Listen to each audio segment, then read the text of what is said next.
Chris Seipel speaking with Genscape. We are very excited about the presentation that we are about to make. As most of you know and are familiar with us, the core focus of the business has been our real-time generation output and transmission flow data from our proprietary monitors, and the analytics that we do that is oriented around balance of day and next day prices in congestion. Over the past 2 years, we've made significant investment in rebuilding a lot of the models and tools that we use to do that balance of day and next day analytics, and a lot of investment in expanding our monitoring capability to transmission lines. And today we are going down the path of reorienting our investment to focus on creating capability to offer analytics that will ultimately cover all time periods and all traded markets in the electricity market. And today is kind of the first big step in that direction for us, with a new analytics offering focused on congestion revenue rights markets in ERCOT. The ability of us to offer this product came through an acquisition of a company called Energetics that we closed on last October. The Energetics team had developed a very unique set of methodologies and tools to identify opportunities in nodal markets. The two founders of Energetics who have joined Genscape are Matthew Boyda and Justin Raspberry. They're going to be doing the presentation today. The entire Energetics team has extensive experience in architecting, implementing, and managing business information and analytic systems with utilities, ISOs, and for trading firms. They also have extensive experience working in ERCOT. Matthew worked at ERCOT for 3 years as a data architect and the team lead for the Nodal Market Initiative. And Justin Raspberry was responsible for the delivery of ERCOT's wholesale nodal market implementation. It was out of their work there that they kind of developed some of the ideas around the analytics that could be developed to analyze nodal markets. Before they kick off, just a couple housekeeping issues. You can submit questions via the WebEx. We'll answer the questions at the end. Those questions are anonymously submitted. We do not know who submitted what questions. Also, the slides and recording of the webinar will be sent out to all participants after the call, along with the most recent report that we have produced that Justin's going to be going over. So with that, Justin, you want to take over? Sure. Thanks, Chris. Good afternoon, everyone. Thanks again for joining us today. And just to reiterate what Chris said, we are mutually excited about the launch of this new opportunity in ERCOT and look forward to the extension of it into other markets as we proceed. I'll start walking us through this presentation here, and as Chris said, please just submit your questions through the webinar, and we'll be happy to get to those at the end. It is a lot of information to go through, and I'm sure that there will be times that you guys definitely have questions, so please use this opportunity to make sure you address any concerns or questions you might have. And here we go. If I can get the clicking to work. There we go. Excellent. Sorry, the mouse there was struggling. So as Chris said, we're really excited. We're introducing our new analytics service offering. And the thing, I guess, before we really get into what this product is and what it is, I want to reiterate that this is a service offering that incorporates not only the technology and fundamentals-based forecasting and analytics that we provide through the software that we have built previously within Energetics, but it also is coupled with the daily market analysis that's being provided through some of the ERCOT desk leads that some of you might be familiar with already who are subscribers to the Power IQ service. In putting the two products together to really create this best-in-class service offering, we feel that we've created a new opportunity and a new way for clients to have additional transparency in the ERCOT CRR market. I guess to start with, what I wanted to reiterate to everyone is that we believe that the fundamentals of understanding congestion in the ERCOT market and identifying specific opportunities is best studied by looking at binding constraints. We know that there's obviously value to be had in looking at historic trends, analyzing load forecast and generation output, but we also acknowledge that that only gets you part of the way there. And so what we feel is really a true way to unlock the information and the congestion, the future congestion in the market is by studying binding constraints. So what we have come up with and what we are launching today and we'll be presenting is what we call our Genscape CRR Opportunities and Insights service offering.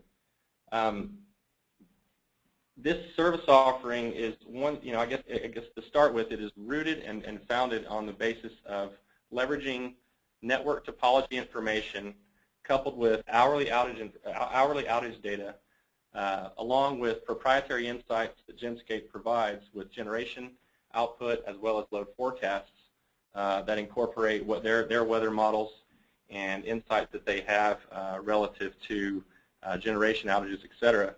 Putting all of that together to drive detailed power flow analysis so that we are able to further analyze and identify specifically at the constraints that we are studying, how do we see power flows changing throughout the month and throughout the target period that we're studying, and subsequently what might that do to those constraints, whether it's either easing congestion or if we are seeing the constraints getting closer to binding. We identify, as I said, all of the constraints that we feel have historical significance within the marketplace, and that is what we study. Obviously, studying every single constraint that's possible within ERCOT would be problematic and somewhat, I would say, unrealistic, because there's many constraints that exist that never show up. But that being said, as we analyze the flows across each of those constraints, we were able to look at the shift factors and specifically identify, leveraging the shift factors across all the settlement points in ERCOT, which settlement points do we believe most effectively harvest the congestion opportunities that we've seen through our power flow analysis.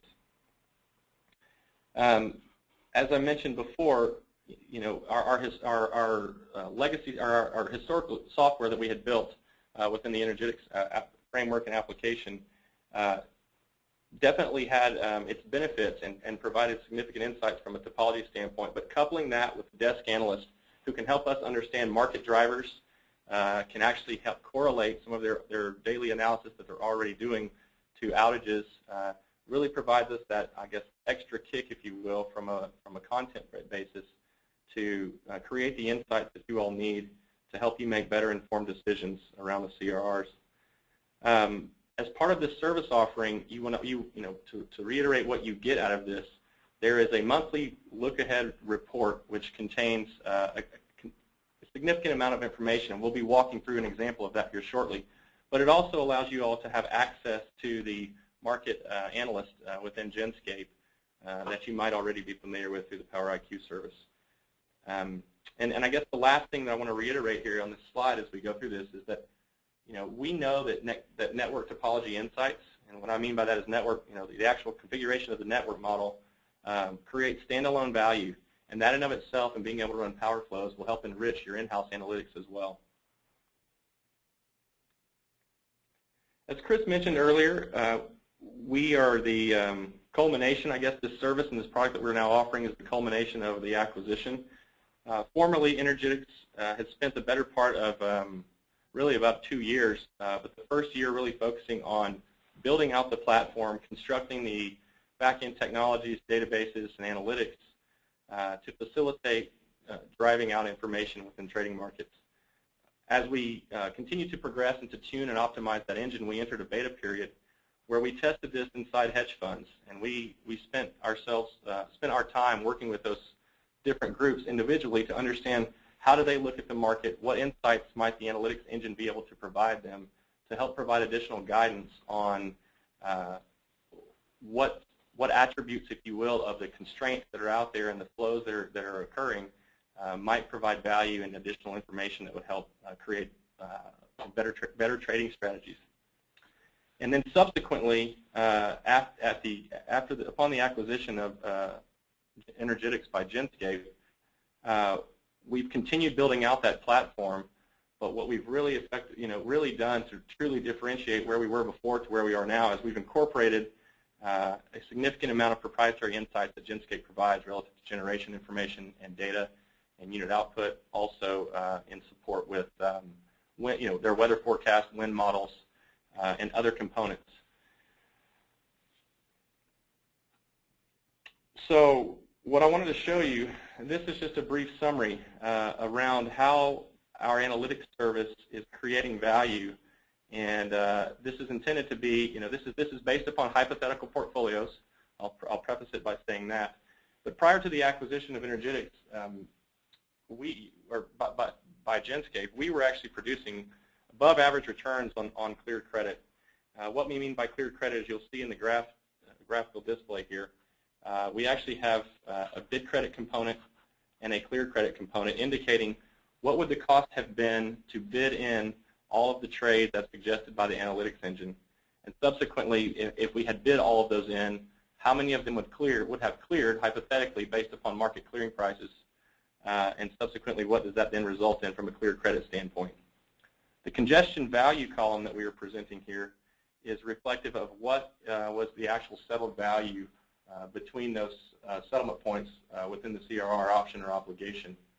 And subsequently, the return on cleared credit there is self-explanatory. The thing that I really wanted to point out is that prior to the acquisition, we were running at around a 40% return on cleared credit. And subsequently, since the acquisition, we have been tracking the portfolios that we have been generating in support or in conjunction with the Genscape proprietary information. And we've really seen returns drive upwards even more significantly. The things I guess I should point out relative to those returns is we have two models in which we execute the CRR auction analysis, and specifically we run that on a day-ahead generation case model and a real-time gen case model. Some of you might be wondering what we mean by that and why we do that. I'll start with we understand and we know that by looking at the ERCOT market, the gen stack that runs in the day-ahead market and the units that are on are not necessarily reflective of what is going to happen within real time.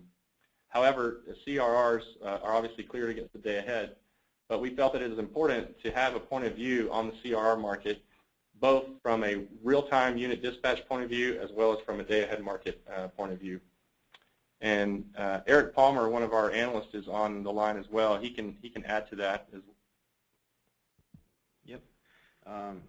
So we have two base cases that we submit into the Energetics engine, and the first one is a real time. So we'll create a demand forecast for the next month, and we'll go through looking at historical data, looking through the past few months where have units been running, have units been in outages for the past few months, and do we expect these units to be back for the next month?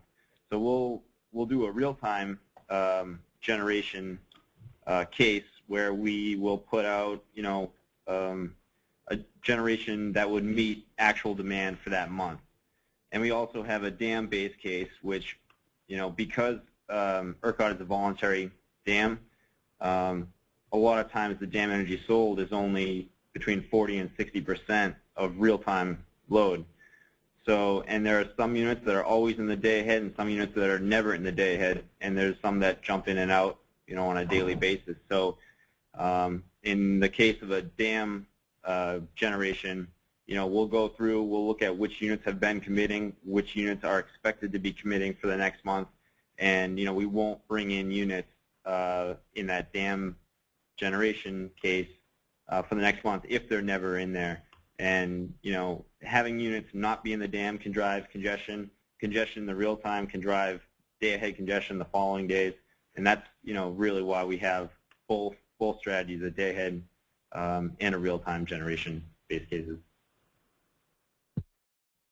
Excellent, thanks, Eric. So I know, guys, we're moving through a lot of this information rather quickly, so please feel free to send some questions in. I'm going to give you guys just a minute to kind of pose any of those questions as we get through this, just to allow you guys the time so I don't move on to a subject you don't hear. So I'll give you just a few seconds here.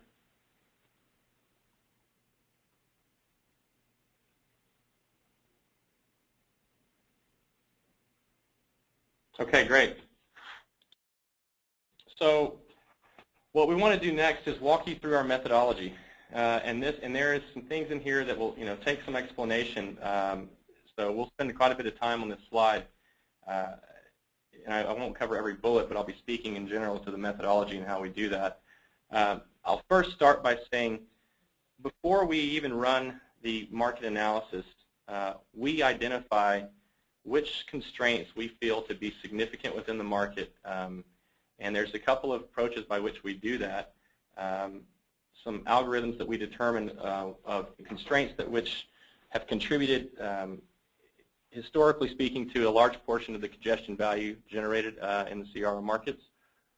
We also look at constraints that have shown up recently, but ultimately we have identified ways in which we can pull out what we believe to be the most relevant constraints within the ERCOT market, and that typically results in approximately 600 constraints in which we study on a monthly basis.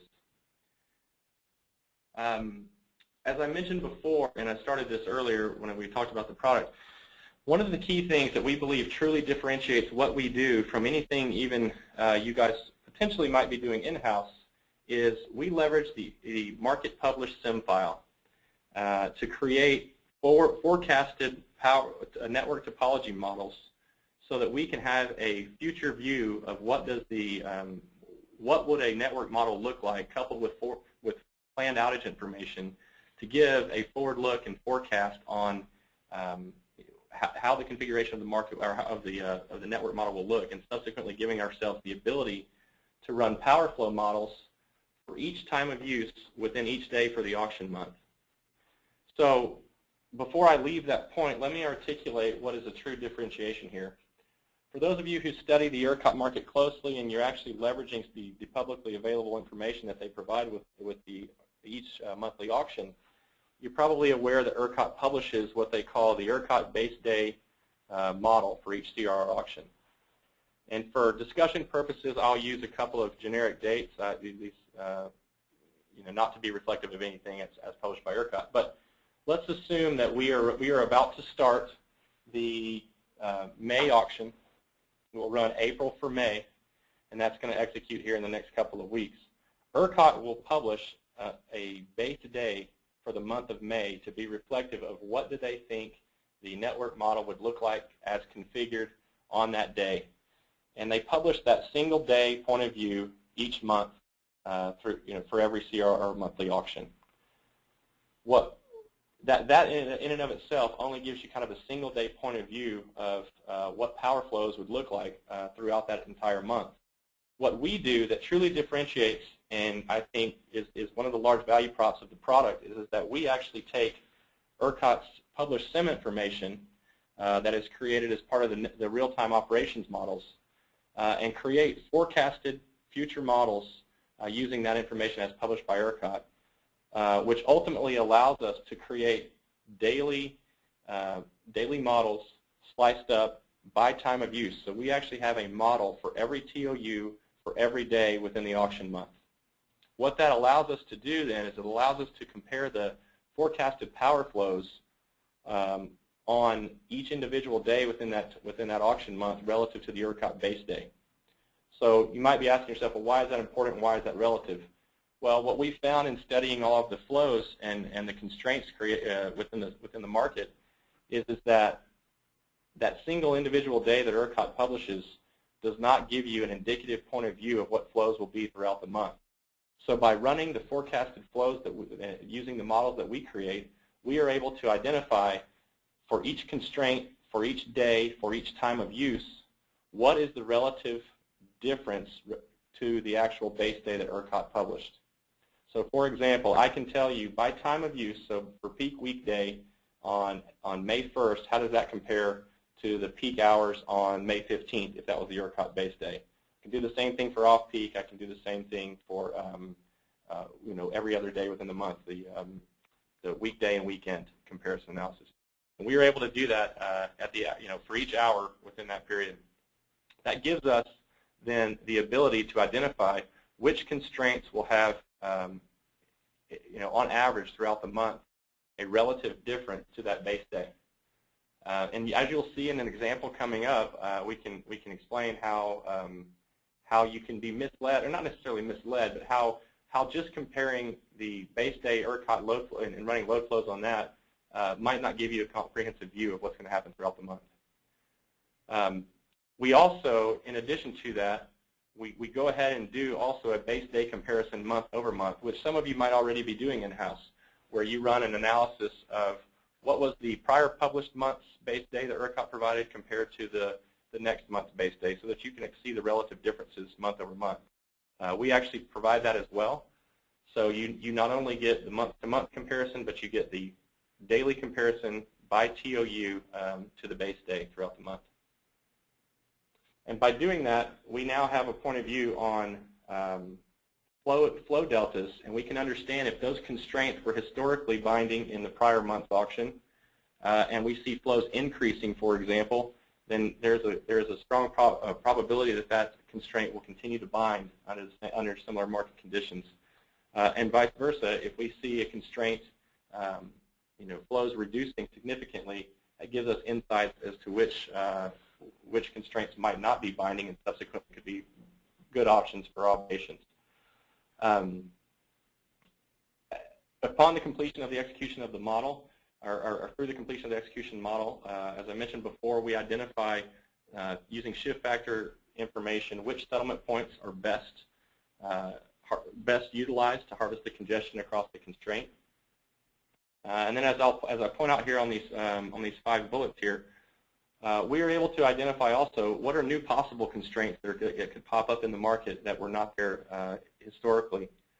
We can tell which dam constraints that were previously there are continuing or strongly increasing from a flow standpoint, which CRR constraints are increasing, and then subsequently also which CRR constraints were there previously that are stopping or strongly decreasing, creating insight then on opportunities for, I would say, counter movements to what standard market participants might have seen if they were just strictly looking at prior month's results. We obviously are looking at also the forecasted outage information and identifying the impacts of those outages. Specifically, we try to, and coupled with the desk analyst support, we're trying to identify direct drivers on specific constraints where possible. As you guys know, in any power flow execution and simulation, it's not easy to specifically identify an individual contributor always, especially when you're studying the entire grid with over 600 constraints.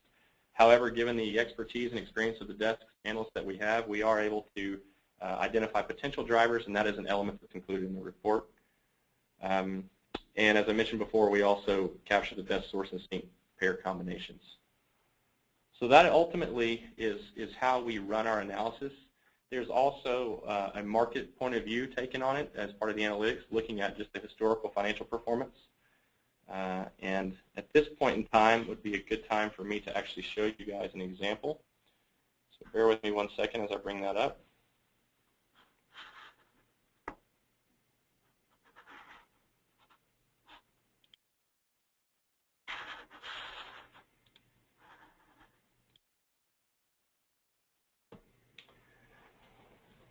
So hopefully everyone can see this.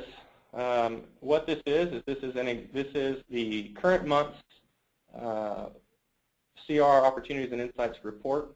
As I mentioned, this is just part of the service. This is the deliverable that you would receive on a monthly basis. But as I said before, access to the desk analyst is also a key component of the service. I'm going to walk you guys through a significant amount of this in detail, just to give you a brief overview. And as Chris mentioned earlier, you'll receive the recording of this, you'll receive the presentation, and then I believe every participant will also be receiving a copy of this month's report.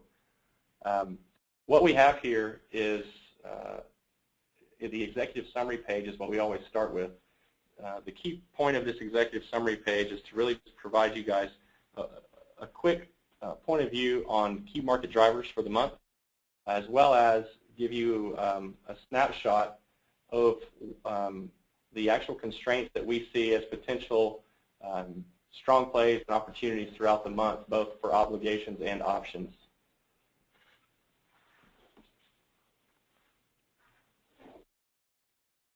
Also included within the report is a distilled list of significant outages that we've identified through the ERCOT published information, along with a contextual description as to why we see those as being significant. This would be helpful as well so that you're not pouring through hundreds and hundreds of lines of outages information, but it also gives you, a quick reference point of some of the key outages. So it would also be helpful for you in identifying any impact that you might see on other trades that you guys already have targeted to see if we have any supplemental information that can help you better understand if any of these outages might impact any positions you already had prepared. So this is the crux of what we consider to be the value add of the report, and really kind of I would say the inclusion of the fundamentals forecasting that the Energetics engine has brought to the overall Genscape offering. This is one example of an option that was identified for a peak weekday. And as you can see, there's quite a bit of information to take a look at here. Starting across the top, we identified the constraint that was studied along with the shift factor that was calculated through our power flow analysis for that specific constraint.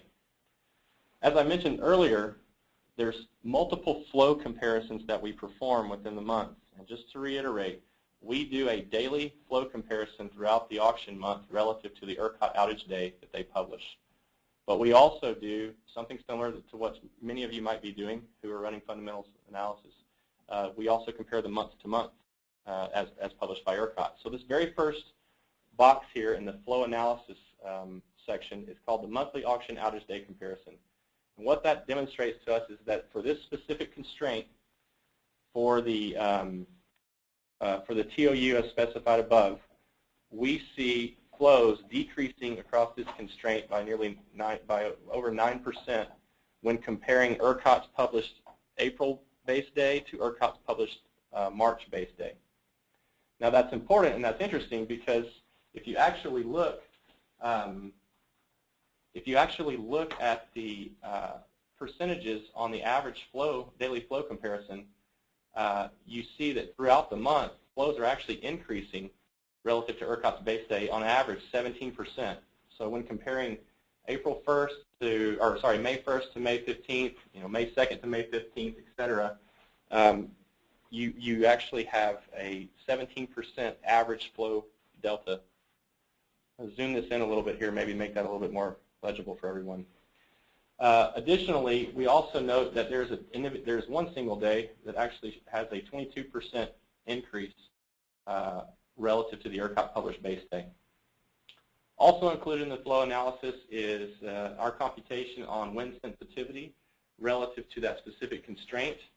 And we are able to, through the association and through the connectivities within the network model, we're able to identify which wind units might, or which any generation units that are pushing for or against the constraint.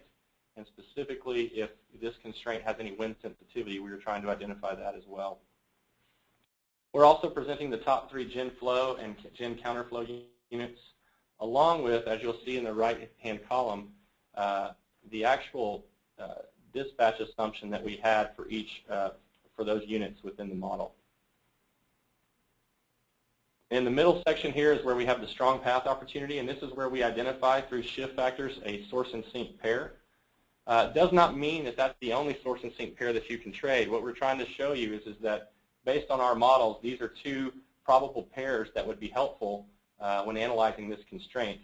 And I think that kind of addresses the question of, well, what if everybody trades that source and sink pair? Does that potentially dilute the value or set a price? And I think, clearly the answer to that could be yes, but I think that the key value and the key component of this is knowing actually which constraints you're going to fire and giving you guys insight onto relative source and sink pairs that could be good plays around that. So that should give you indications of other pairs that you could play as well. And I'll speak to some detailed analysis that comes out as well as a raw output to this report when I come back to the paths in a bit. Lastly is a section that's called path analysis, and this is relative to the path here that we've defined, so this source and sink pair. What we are demonstrating here in this first box is the target constraints, and what that's saying is that if you were to purchase this source and sink pair, what are the top 5 constraints that buying that source and sink pair would be impacted identify.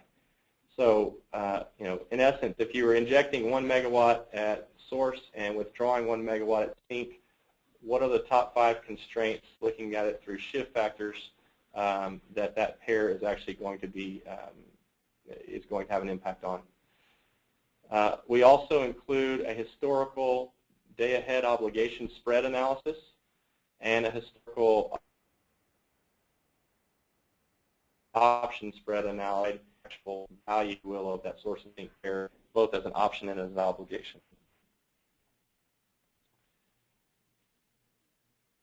I want to pause just for a second and let everybody think and see if they've had any specific questions they might want to log, just to give you a minute. I know I've been talking a fair amount.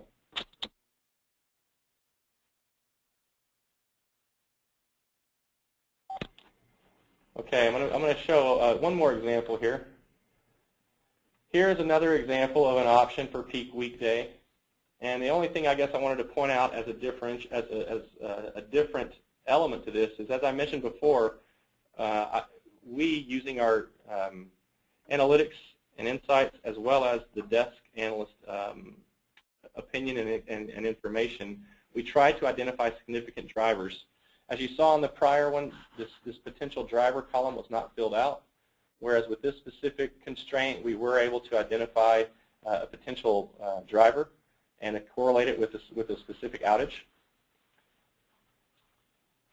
So where that information is available and we feel confident in the potential probability of the drivers, we will be indicating that in the reports. Again, it's not conclusive that is always the driver, and those of you who run powerful analysis know unless you're able to actually run every single specific outage as if it was in or out, it's really difficult to specifically confirm that that is in fact the driver.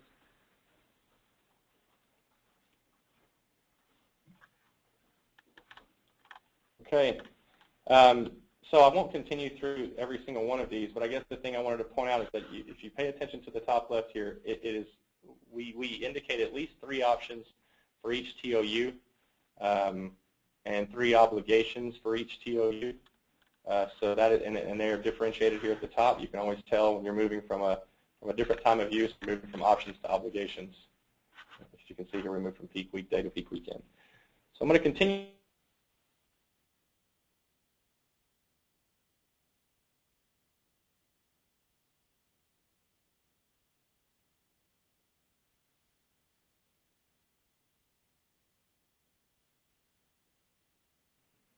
We also are providing within this report a summary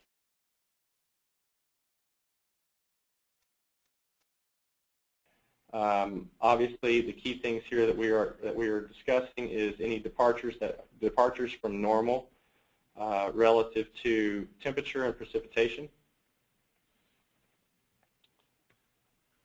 We also have a generation outlook whereby we provide insights on what we expect the generation stack to look like, along with any guidance that we might have relative to outage information. As Eric mentioned earlier and described, we also provide assumptions around the 2 baseload generation stacks in the model, so that you guys will have insights as to what our key assumptions were relative to generation as we ran this analysis and these power flows.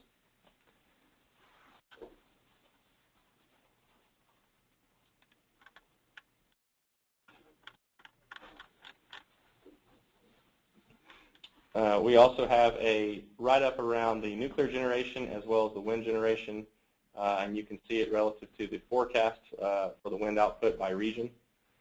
And this is, again, ERCOT's regional forecast.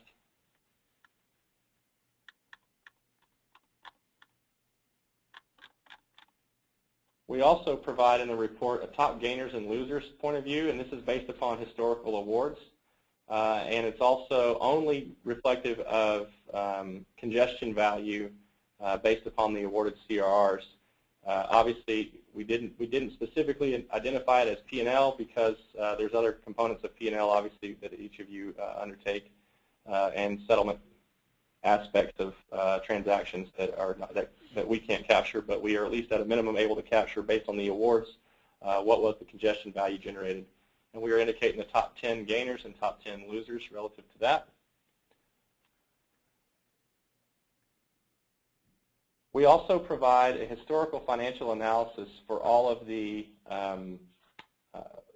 for the top 3 profitable peak weekday purchase paths from the prior month, as well as the, or sorry, I guess it's the prior 2 months, along with the peak weekend, off-peak, and same thing for least profitable.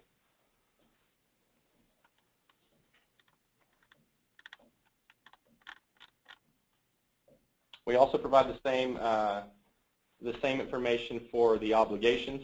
And again, in this report, as you see at the top, this is for February of 2014, upon the most recent data that's available as published and settled out.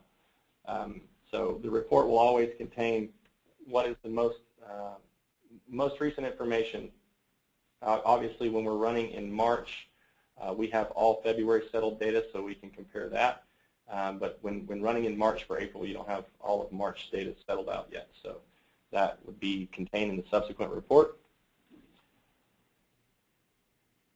Each of these reports, as you can see here also, would come with prior month clearing results.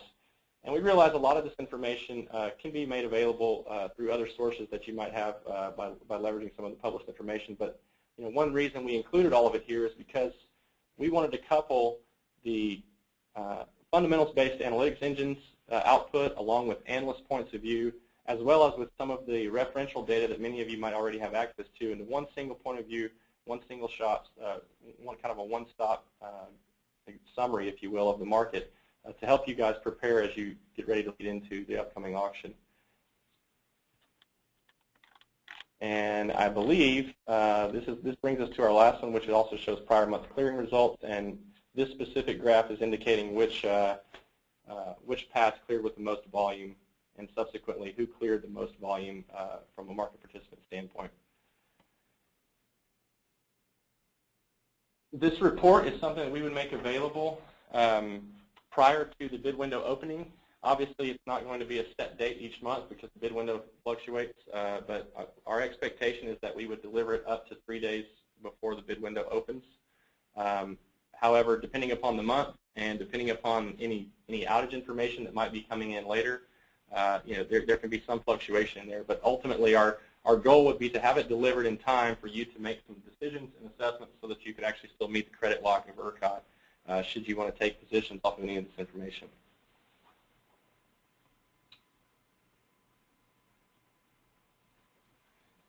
Okay, so that in of itself is a bit of the, that completes actually the review of the sample. So I'm going to go back to the presentation if I can for just a moment.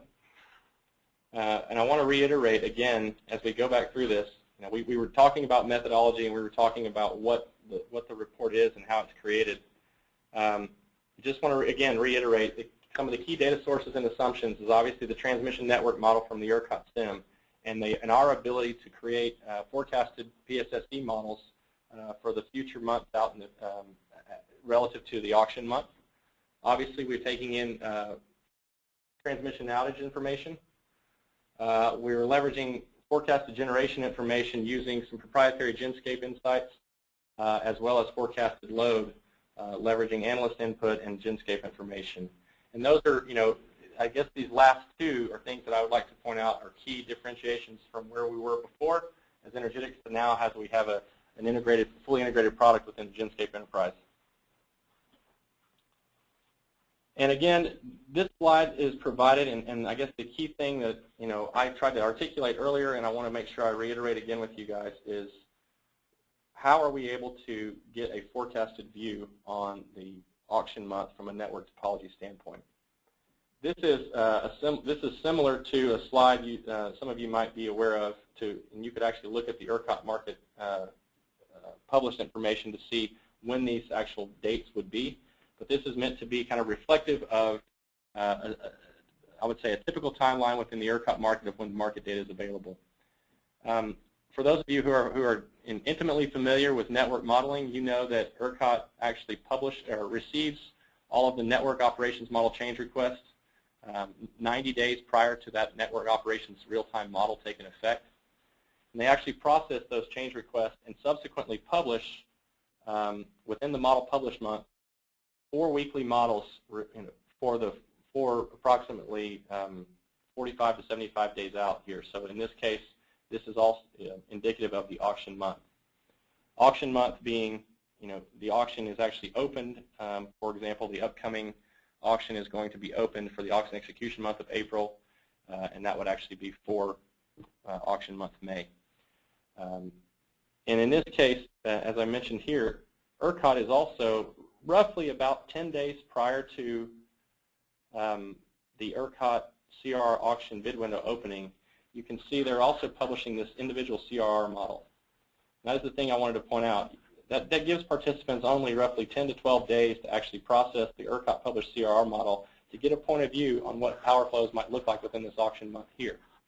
Because we have the ability to translate the ERCOT SIM information and create PSSE models from it, we actually can generate forecasted models to be reflective of each of these days. And then by layering in the hourly outage information, gives us the ability to create daily slices of each power flow model or each network model so that we can run power flow analysis for every day, for every TOU throughout the auction month.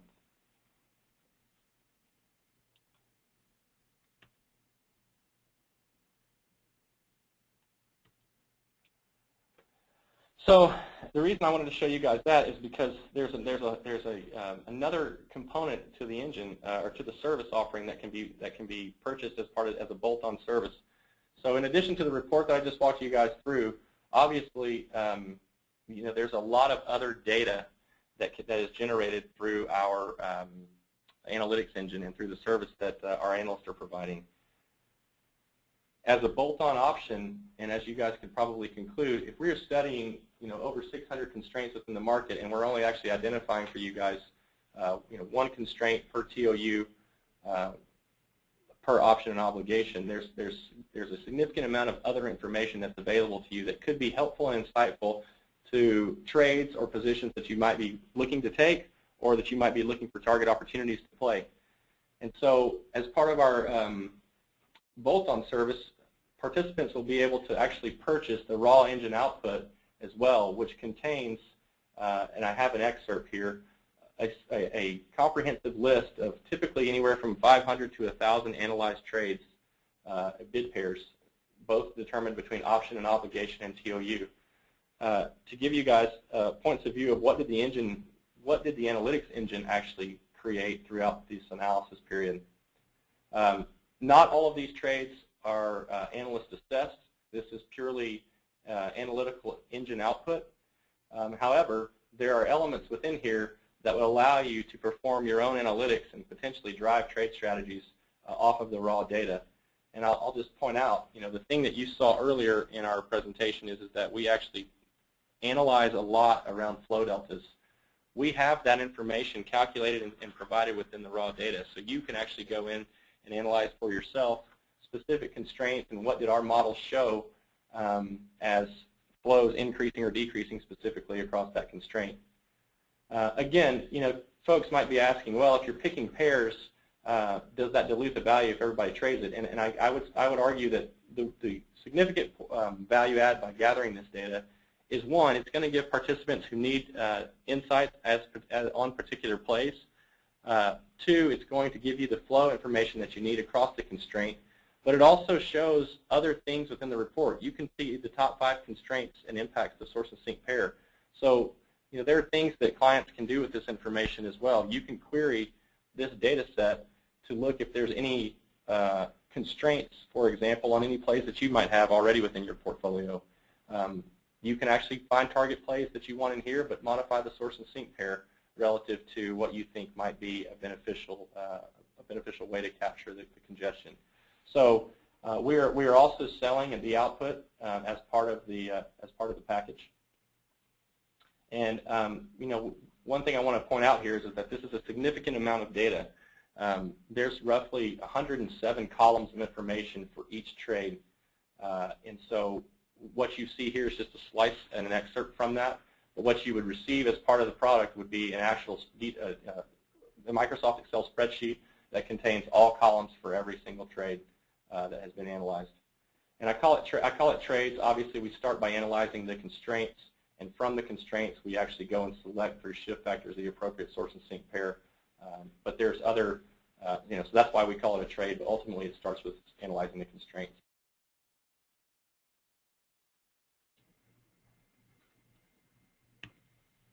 And that concludes our presentation. What I'm going to do now is take a few questions.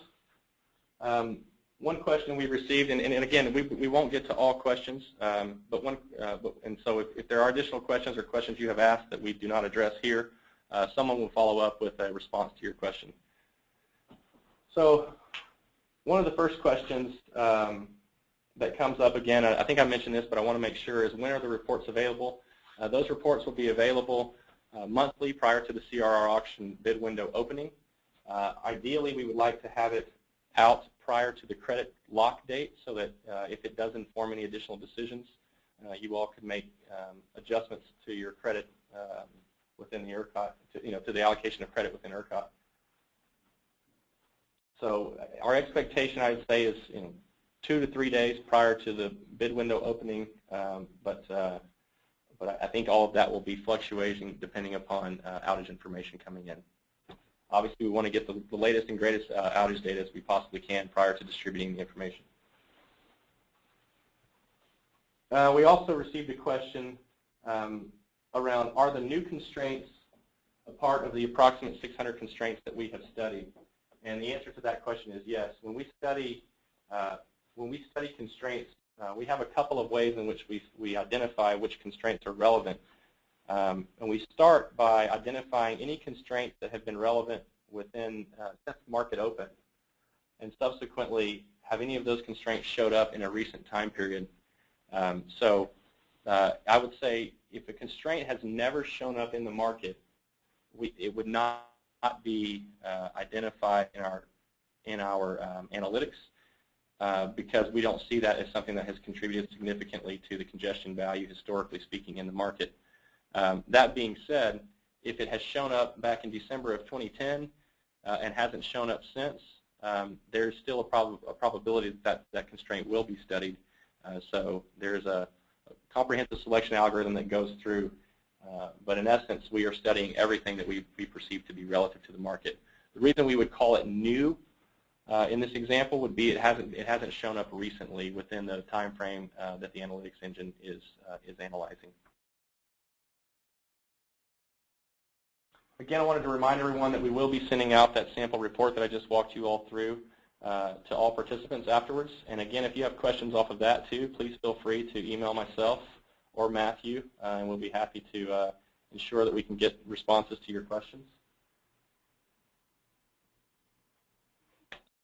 Another question we received is, do we have this in other ISOs? We currently do not have all of this fundamentals-based analytics in other ISOs. However, it is our expectation to start taking this modeling approach to other ISOs. We do currently offer an FTR report within MISO, and we expect to continue taking this model to all ISOs. I'll take another question here. We've also got one here that says, how does our analytics engine determine megawatts?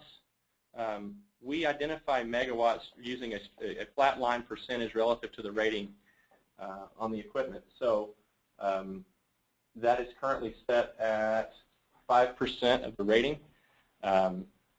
Obviously, if when you see the raw data output, and again, I guess the thing that I should mention is that raw data output is strictly using the algorithmic results. Obviously, some folks would want to reduce or control the amount of megawatts that they are bidding on any of those pairs. But right now, it's currently just set as an algorithmic flat percentage of the rating.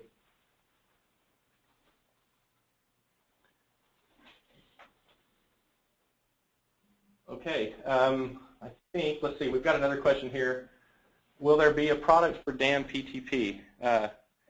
The short answer is yes, and we are currently in process of continuing to look. As Chris said, Genscape is making significant investment in the analytics platform capabilities that Genscape offers, and we do anticipate bringing forth a DAM day-ahead market PTP product, as well as some additional platform tools. And please stay tuned as we will be releasing information on that as it becomes available. But yes, we do look forward to targeting other opportunities. Okay, I'm going to grab one more here. We've also received a question. Do we run this model for the annual CRR auction? The answer to that right now is currently no. And also the question is do we have it for the 6-month auction? And again, that's the answer to that is no. Right now, it's currently just for the monthly auction. We do have plans and ways of looking into creating long-term points of view. Obviously, as you saw in our detailed presentation in that last methodology slide, we are currently leveraging the ERCOT, what they call the ERCOT market validation models. So that gives us the ability to create the PSSE files for the forecasted auction month. We are coming up with other ways to potentially look at planning information to create other forecasted models, but right now the availability of information and detail is not there to drive to the granularity that we're trying to drive to study the constraints for the 6-month or annual auction.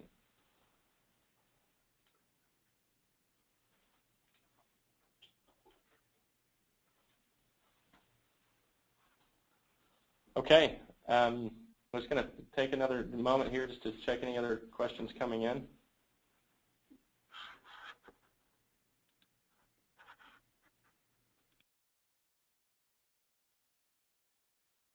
Okay, great. So I think at this time we'll probably conclude the presentation. Again, if you have any additional questions, please send those in. We look forward to taking those. I would like to just personally thank each and every one of you for taking the time to walk through this. I realize it's a lot of information to distill, but as you might have gathered from my tone and Chris's tone, we're exceptionally excited about the launch of this product and feel that is definitely a disruption to creating new insights in the ERCOT market. So thank you again to each of you. And as mentioned before, you will be receiving a copy of the presentation along with the recording and a copy of the sample report, which was the April auction report. Chris, before I let go, anything else you would like to add? Nope. Thank you, Justin. That was good. Okay, great.